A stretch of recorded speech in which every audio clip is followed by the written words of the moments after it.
Madam President, as many of my colleagues know, one of my favorite parts of the week is coming down on the Senate floor to recognize somebody special in my state, somebody we refer to as our Alaskan of the week. And it's one of the most fulfilling things I do to get to talk about people who make my state very, very special. Now, I know many of you, people in the gallery, have seen Alaska on TV, have read about it in the news, but there's no substitute for being there. We want you all to come. It'll be the trip of a lifetime, particularly now. What's going on in Alaska right now, one of the highlights of the entire year, the Iditarod race, the last great race in the world is in full throttle happening. When you visit, Alaska will change your life. The wilderness, the wildlife, the quiet, the sense of unbridled freedom and liberty and majesty. It's all there. It's all there. So come on and visit. And it's also, when you visit, you'll realize Alaska is home to some of the most courageous, hardworking, and tenacious people in the world, many of whom have overcome tremendous odds and are determined to inspire others to live a full and healthy life. So, Madam President, I'd like to take everybody listening to Nome, Alaska, and tell you about Carol Seppilu, someone who I believe personifies determination and perseverance, and who is an inspiration to us all, and it is this week's Alaskan of the Week. So Carol lives in Nome, a rugged, unique, beautiful town in Alaska's northwest, about 500 miles from Anchorage. You might have heard of Nome. The reality show Gold Rush Alaska was filmed there, and it's also the finish for the Iditarod. So pretty soon, if you're watching on TV, our best guess is early next week, the mushers and the dozens of dogs, who, by the way, love to race, will begin to cross the finish line. And people from all over our state, but really people all over the world, will be there to greet them as they finish this incredible race, to greet them, congratulate them. The last great race, we call it, and it finishes at Nome.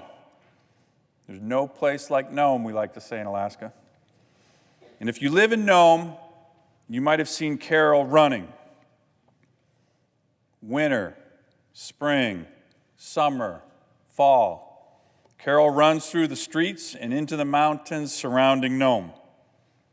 It's one of the ways that she has found purpose in her life, which in turn she has used to help others, to inspire others. Now, like a lot of us, Carol had big dreams when she was growing up. She was interested in science and space, was actually interested in being an astrophysicist. And then, as it happens to young kids, her life took a bit of a turn. She got in with the wrong crowd, started drinking and using drugs, and her life lost meaning. Now, Madam President, this is a difficult subject to talk about here on the Senate floor, but we must. We must. Carol wants us to. Alaska has the second highest suicide rate in the country, and it has the highest teen suicide rate in the entire nation. And the suicide rate among Alaska Native teens is also very, very high, tragically high, horribly high. And when it comes to suicide, silence is deadly.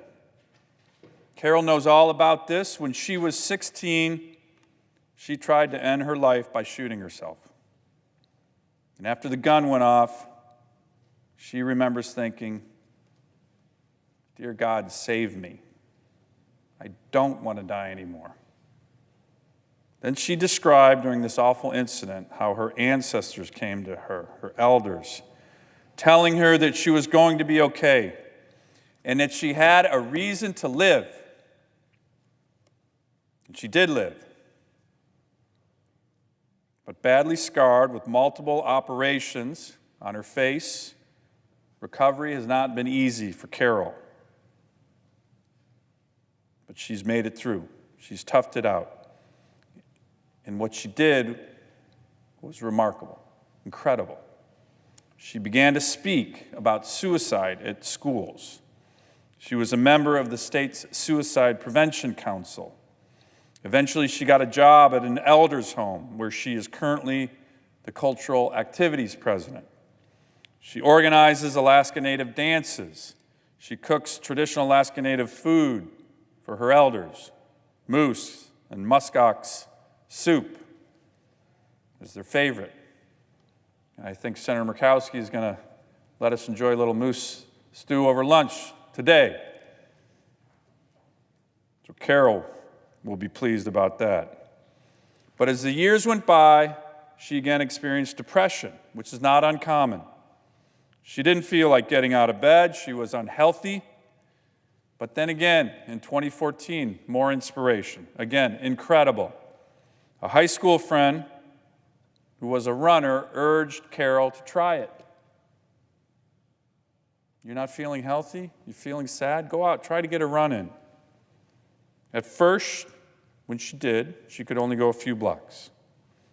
Eventually, the blocks turned into miles, which is even more challenging for her because of some of her injuries. Nonetheless, she persevered.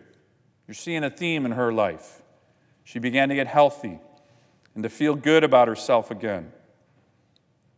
Again, she found her reason to live. And guess what, Madam President? She's turned into an amazing athlete. She began to enter races in 2015 when she ran the local 8-mile Dexter Challenge. I thought, if I can do 8 miles, I could do a half marathon, she said, and then she did. Madam President, Carol hasn't stopped there. Now she's running ultra marathons across the country. 50 miles in Iowa, multiple ultra marathons in Utah, a 50K in Washington State. Early last month, she was running a 50K in Texas. When about 5 miles in, she broke her ankle. That didn't stop her. She finished, even with a broken ankle, and is recovering. You're seeing a woman, a young lady of perseverance. Her ultimate goal is to do an ultra marathon in every state in America. Now, Madam President, because of Carol's scars, she wears a mask. In August, she decided that it was too cumbersome to wear the mask while running. So during a race in Alaska, the very challenging 50-mile Resurrection Pass ultra marathon, she took it off. And it was liberating for her. And here's the beautiful thing. Everybody was so supportive. So she doesn't run with a mask anymore. Madam President, it's not only runners who are supportive of Carol. She's gotten people in her hometown, the town of Nome, to start running themselves.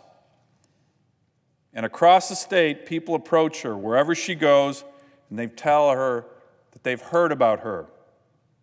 They've heard about her life. And if she's made it through her challenges, they can too.